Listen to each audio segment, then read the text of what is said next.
Seja muito bem-vindo a mais um painel de debate que pode acompanhar aqui em eHealthSummit.pt. Falamos sobre saúde, falamos sobre tecnologia e falamos sobretudo sobre os desafios de um presente e de um futuro que a todos diz respeito. Falamos agora de comunicação em tempos de pandemia. No último ano, novas palavras e novas expressões passaram a fazer parte das nossas vidas e é sobre isso que vamos falar com os dois convidados que tenho aqui comigo e que passo a apresentar. Pedro Espírito Santo, chefe de gabinete do Secretário de Estado Adjunto do Primeiro-Ministro. Bem-vindo, Pedro. Ana Davó, assessora de comunicação do Ministério da Saúde. Bem-vinda também. Pedro, comece por si. Este último ano foi de facto um ano que surpreendeu-nos a todos, surpreendeu o país, surpreendeu o mundo. Quais têm sido os grandes desafios ao nível da comunicação e da partilha de informação? Bom, muito boa tarde. Quando estava a pensar um bocadinho sobre sobre o tema deste nosso painel, comunicação em termos de pandemia, lembrei-me de uma frase de Gabriel García Márquez num tema paralelo, Amor em Tempos de Cólera, em que dizia que a sabedoria é algo que nos bate à porta quando já não precisamos dela.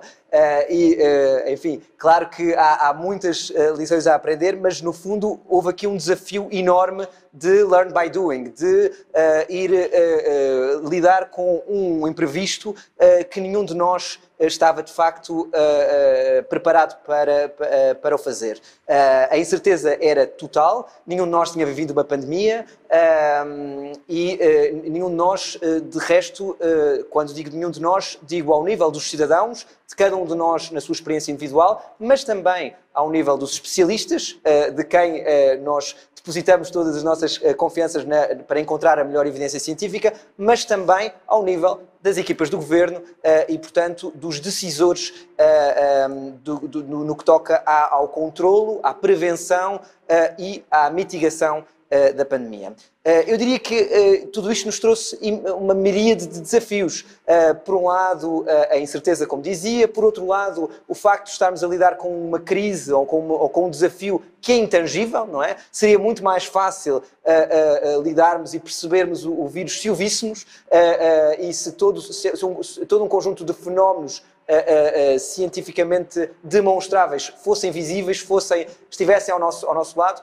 Por outro lado, ao nível propriamente da comunicação, a partir do momento em que foi necessário pedir aos cidadãos que adotassem determinados comportamentos, foi uma das poucas vezes em que tínhamos de comunicar verdadeiramente a toda a população, independentemente dos seus segmentos, de faixas etárias, portanto, claramente uma necessidade transversal. Portanto, uma mensagem para públicos diferentes, mas também diferentes mensagens, ou seja, uma mensagem evolutiva. E a coisa complicou-se ainda mais quando tivemos mensagens híbridas, isto é muito mais fácil dizer ficamos todos em casa ou tiramos todos a máscara, é muito mais difícil dizer a partir de agora podemos desconfinar para um conjunto de atividades, mas para o resto fica em casa. E, portanto, mensagens híbridas podem levar a diferentes percepções da realidade, a uma certa normalização do que é grave, muitas vezes com terminologias jurídicas até que não são muito claras, porque é que o estado de emergência é mais grave do que calamidade, isto não corresponde à representação social que as pessoas têm, e depois uma certa redução do risco àquilo que é o nosso pequeno mundo, à nossa visão pessoal. Eu, com uma idade jovem, não me sinto tão afetado como alguém que seja maior de 60 anos. E, portanto, houve claramente aqui um desafio de comunicação, um desafio que todos os países tiveram, também com a saturação pandémica, mas, sobretudo, com esta ideia de que é preciso comunicar para todos, é preciso comunicar para todos, muitas vezes de forma diferente, em momentos diferentes. Nós tivemos muitas pandemias e, portanto, não tivemos só uma, diria eu, do ponto de vista comunicacional, e, portanto, também tivemos de fazer aqui uma comunicação que não é nem branco nem preto, é, se quisermos, umas 50 sombras de pandemia e, portanto, isso exigiu um enorme esforço, quer do ponto de vista do governo mais centralmente, quer do ponto de vista da área da saúde, em que a Ana poderá falar com muito mais propriedade do que eu, mas em que este desafio foi, de facto, um trabalho em rede e um trabalho contínuo, diria. Ana Davó, o Pedro referiu aqui esta questão de estarmos a falar de um vírus invisível, portanto, complicar toda a realidade e tudo aquilo que implicava ao nível das respostas. Se por um lado o vírus é invisível, por outro lado, da parte do governo, das entidades políticas, dos decisores, esperou-se transparência. Foi isso, sobretudo, que tentaram também, ao nível da comunicação, alcançar? Boa tarde. Aquilo que nós tentamos fazer quando surgiu este vírus, com toda a falta de comunicação, de informação, e de facto não sabíamos o que é que iria acontecer. Aquilo que se tentou, não só ao nível político, mas também ao nível técnico, porque com as entidades que o Ministério da Saúde tutela, tentou-se criar mensagens que de alguma forma correspondessem sempre à verdade. Aquilo que nós tentamos fazer ao longo destes 16 meses de pandemia foi nunca mentir, comunicar com transparência, comunicar com verdade, e eu penso que às vezes houve momentos em que tivemos que dar um passo atrás e foi isso que fizemos sem qualquer problema, mas comunicamos sempre com transparência e não houve aqui grandes inovações do ponto de vista da forma de comunicar, houve intensificação das formas que nós tínhamos de comunicar e conseguimos criar aqui mecanismos diferenciadores até ao nível europeu com a nossa comunicação. Como, por exemplo, as reuniões do Infarmed, as reuniões do Infarmed, que são um exemplo ímpar de tudo aquilo que tem sido feito. E depois tivemos outros tipos de comunicação que conseguimos aqui explorar, que foram também as conferências de imprensa, que muitas vezes fomos acusados de não comunicar da melhor forma, mas isto foi sempre um desafio que tentamos fazer ao longo da gestão da pandemia, e umas vezes melhor e outras vezes pior, mas penso que conseguimos passar sempre a informação da forma mais correta para quem estava do outro lado, com todas as dúvidas que tinha, e era essa a importância estrutural, que era esclarecer quem estava do outro lado. Usamos muitas vezes as redes sociais, que intensificamos, conseguimos criar aqui uma maior interatividade com as pessoas e de uma forma muito mais direta também.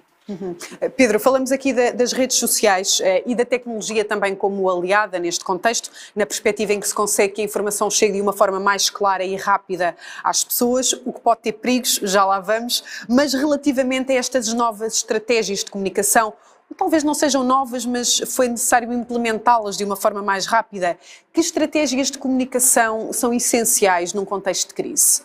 Bom, eu diria que houve aqui uma necessidade verdadeiramente de comunicar e comunicar massivamente numa lógica de falar a todos and meet them where they are. Portanto, ir utilizar os meios tradicionais, portanto, com anúncios de TVs, utilizando falsas capas nos jornais, utilizando os rádios e os órgãos de comunicação locais e regionais, mas, por outro lado, achámos que tínhamos mesmo que inovar, porque nunca, na história recente, uma decisão de uma reunião de um Conselho de Ministros tem tanto impacto naquilo que as pessoas podem ou não fazer no dia seguinte nas suas vidas, nas atividades que podem fazer, nas julgações que podem ter. E, portanto, cientes da importância de comunicar e comunicar bem, decidimos ser bastante proativos e, portanto, criámos um site, o chamado Samson, que passou a ser uma ferramenta bastante conhecida dos portugueses, que depois teve o seu desdobramento numa aplicação móvel, e num só site decidimos, na lógica de tentar comunicar de uma forma clara e objetiva, congregámos num só site as regras, a legislação, a monitorização da situação epidemiológica, mas também explicadores, mas também a análise de cada região, de cada concelho, para que as pessoas pudessem ir acompanhando a evolução da situação epidemiológica na sua região.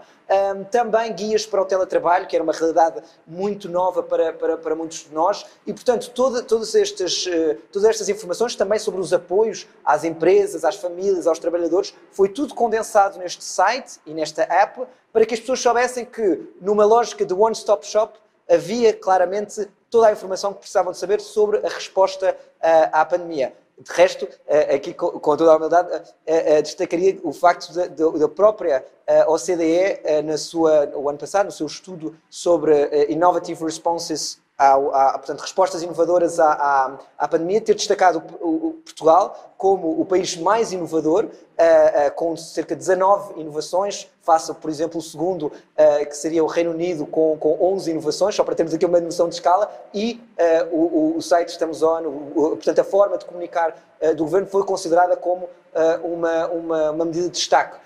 E eu diria que tudo isto foi complementado com, como dizia a Ana, com uma necessidade de tentar ir às várias redes, às várias plataformas. Fizemos parcerias e isto não é muito normal acontecer de uma forma tão fluida, com as autarquias, para que todos os conteúdos de comunicação e todos os alertas que nós íamos lançando fossem divulgados pelas autarquias, mas também pelas empresas de transporte, mas também pelas escolas, pelas universidades, pelas empresas de distribuição que continuaram a trabalhar e sobretudo, eu creio que fomos aprendendo que para comunicar e sobretudo para comunicar nesta pandemia que durou e que ainda dura quase 1 ano e meio, tínhamos de tentar uma abordagem menos, eu diria, feelings-based, para uma coisa mais reason-based. Ou seja, percebemos que trabalhar com o medo, com a culpa, ou até, do ponto de vista positivo, com a empatia, às vezes não chegava. O que era importante era racionalizar, era explicar de uma forma clara, mas sensata, o que acontecia, tornar cada fundamentação de cada regra corpórea, visível, racional e objetiva para as pessoas. Muito bem. Ana Davó, o Pedro Espírito Santo lança aqui uma questão também, uma questão que nunca devemos esquecer, é que efetivamente temos pessoas, seres humanos, a ocuparem cargos políticos, portanto pessoas que têm que gerir não só toda a informação e toda a capacidade de decisão que lhes é esperada, mas também a questão emocional, que é de facto aqui uma questão também importante a ter em conta. Esta gestão das emoções também tem que ser muito bem feita para que depois a comunicação seja eficaz. Nos lugares que ocupamos, muitas vezes esta gestão das emoções temos que deixá-las para segundo plano, temos que pensar nas emoções de quem está do outro lado e é aquilo que tivemos sempre a tentar fazer ao longo destes anos, ao longo destes meses, destes difíceis meses. Já parecem muitos anos. Já parecem muitos anos, é verdade. Estes meses equivalem... Têm sido bem pesados, não é? Bem pesados, equivalem a anos.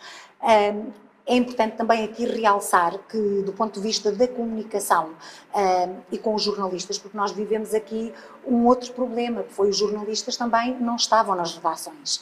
E tivemos que criar aqui mecanismos de conseguir chegar rapidamente e de tentar aqui outras ações. E aqui complementando o que dizia há pouco o Pedro, não só chamar as nossas entidades públicas para todo este processo de comunicação, mas nós conseguimos envolver agências de comunicação. E chamamos as agências de comunicação a este processo com figuras públicas que tiveram um papel muito importante no início da pandemia, explicar comportamentos. Eu acho que isto foi essencial no início da pandemia e depois numa fase posterior, foi na parte do desconfinamento, conseguimos também fazer da mesma forma, com outro tipo de comunicação, mas envolvendo sempre estes agentes e conseguindo ter esta comunicação em rede, que é fundamental. Portanto, eu acho que retirar destes quase 1 ano e meio de pandemia, eu acho que o mais importante foi a comunicação em rede que conseguimos articular, quer com as instituições de saúde,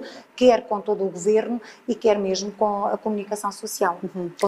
Vários desafios para pouco tempo, não é? Até porque as perguntas eram muitas, as respostas, muitas delas eram ainda incertas. E isto leva-nos aqui também a uma outra questão, que já foi aqui referida pela Ana, que é a questão das redes sociais enquanto aliadas, da tecnologia enquanto aliada para conseguirmos chegar muitas vezes a outros públicos, nomeadamente os mais novos, não é? Há normalmente seguramente perigos quando falamos da questão das redes sociais e vamos aqui à questão das fake news e da desinformação. Como é que se gera tudo isto, Pedro? É um perigo também em fase de crise?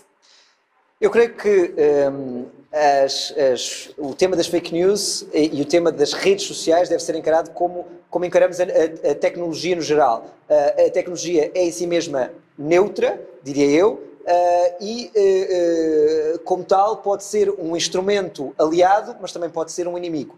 E eu creio que esta pandemia foi uma experiência clara da ambivalência da tecnologia. Por um lado, claramente conseguimos chegar a muitos públicos que não acompanham os mídias tradicionais, que já não acompanham, ou que ainda não acompanham os noticiários típicos à hora marcada, e que, portanto, mas que têm uma presença muito grande nas redes sociais, e a essas pessoas nós conseguimos também com uma outra inovação, ou seja, sempre que divulgávamos novas regras que saíam do Conselho de Ministros, tentávamos imediatamente colocá-las nos quadros de síntese, nos famosos quadros de síntese do governo, com as regras, e que tinham uma projeção imensa, segundo os nossos estudos, nas redes sociais, e portanto nesse sentido foi um diálogo direto, de discurso direto, que muitas vezes não conseguimos, porque há todo um hitos, digamos assim, há todo um percurso,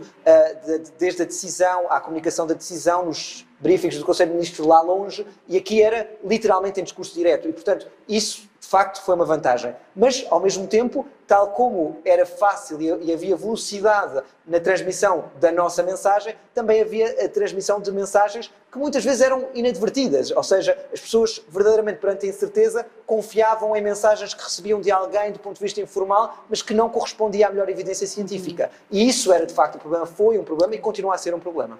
Claro. E aí também a importância de dar voz aos especialistas e desta comunicação ser também transparente, como já referiu, não é, Ana? A importância de dar voz aos especialistas de saúde, efetivamente, foi aquilo que conseguimos fazer, mas eu acho que queria referir aqui a importância na parte das fake news, que é o comunicarmos diretamente sem intermediários. E o facto de comunicarmos sem intermediários permite com que haja aqui uma proliferação de fake news e nós não conseguimos saber qual é o objetivo de quem está a criar a fake news. E isso é um problema para quem está deste lado. Nós, no que toca às redes sociais, conseguimos fazer aqui algum disclaimer quando aconteciam situações destas e que nos eram reportadas, e tentamos sempre nas redes sociais explicar que era uma notícia falsa, e tentamos sempre contrariar de uma forma clara e objetiva. Foi sempre aquilo que fizemos. Eu complementaria a dizer exatamente que tentámos, perante a emergência de fenómenos de fake news sobre o vírus, sobre as medidas, sobre todas as dimensões da pandemia, tentámos ter esta abordagem pedagógica que a Ana falava. Portanto, seja nos sites, seja através das FAQs que tínhamos no Estamos On, tentar desmistificar algumas questões, seja até na ideia da abertura pedagógica das próprias sessões do Infarmed, como diziam, um exemplo raro no mundo em que, porque normalmente os briefings dos especialistas eram feitos apenas aos chefes de governo ou aos decisores políticos diretamente envolvidos no Infarmed, mas aqui, e há que dizê-lo, por iniciativa do Sr. Primeiro-Ministro, que se decidiu desde o primeiro momento que os especialistas falassem a todos os atores políticos, sociais, parceiros sociais, e depois também a todos os cidadãos através de uma transmissão live e em direto para as televisões de todas as sessões do Infarmed. E dar aqui a complementar que a nossa tentativa de comunicação foi nunca dar certezas sobre aquilo que desconhecíamos, porque a importância de comunicar com verdade e mostrar que havia sempre um fator de incerteza, acho que foi essencial para que as pessoas que estavam do lado lá percebessem que estávamos a trabalhar com informação dinâmica, que mudaria a qualquer momento. Às vezes no dia tínhamos que mudar a informação mais do que uma vez. E sente, Ana, que no início, sobretudo no início, naquelas primeiras semanas, naqueles primeiros meses, em que já referiu, inclusivamente, que algumas conferências de imprensa geraram naturalmente alguma polémica pela informação que ora se confirmava, ora se desmentia, lá está, porque estávamos em território incerto, não é? Mas sente que no início foi difícil conquistar a confiança das pessoas, fazê-las entender que muitas vezes, enfim, ainda não estavam no poder de toda a informação. Isso foi difícil de gerir? Eu acho que foi difícil para todos, porque nós estávamos a lidar com a incerteza, e continuamos, não é? Embora já tenhamos mais algum conhecimento do que aquele que existia na altura, mas o desafio, efetivamente, foi conseguir passar, e a tentativa, como disse desde o início, tentar passar sempre mensagens sérias, que muitas vezes tinham alguma dúvida mesmo para nós, mas que passavam segurança para quem estava do outro lado, porque o facto de nós comunicarmos com verdade, com transparência, com objetividade, eu penso que passou sempre esta segurança para quem estava do outro lado, mesmo lidando com o desconhecido. Claro. Pedro Espírito Santo, já falámos aqui das reuniões do Infarmed, que aliás referíamos há pouco que foi de facto uma iniciativa, creio que pioneira na Europa, abrir estas reuniões e partilhar aquilo que os especialistas consideravam com a população em geral, com a sociedade.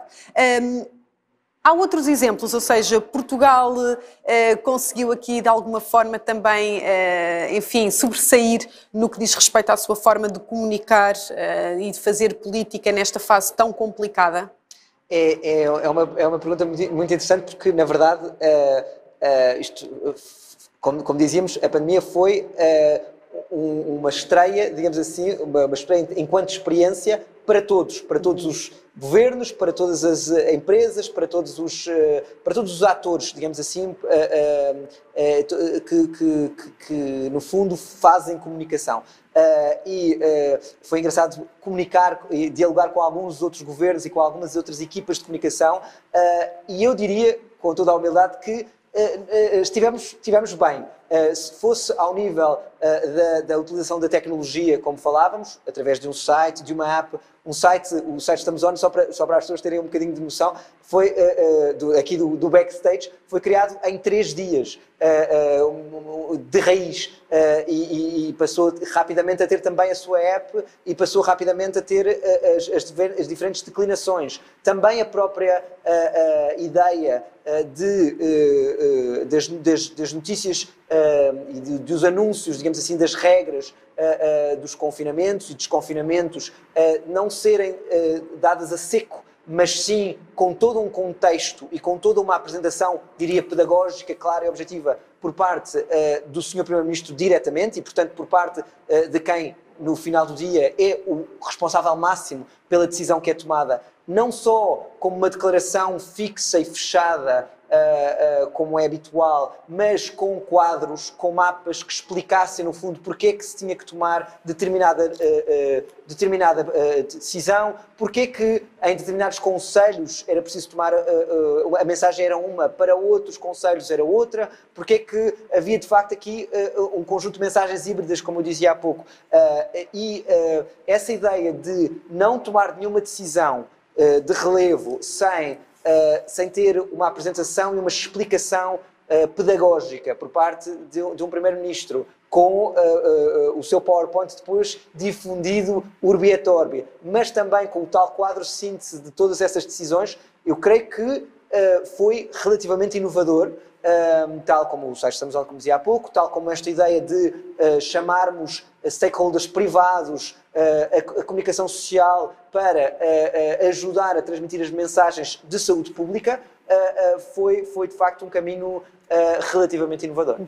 Ana Davó, para terminarmos, é verdade, este tempo passa depressa e é de facto um tema que nos exigiria aqui mais tempo.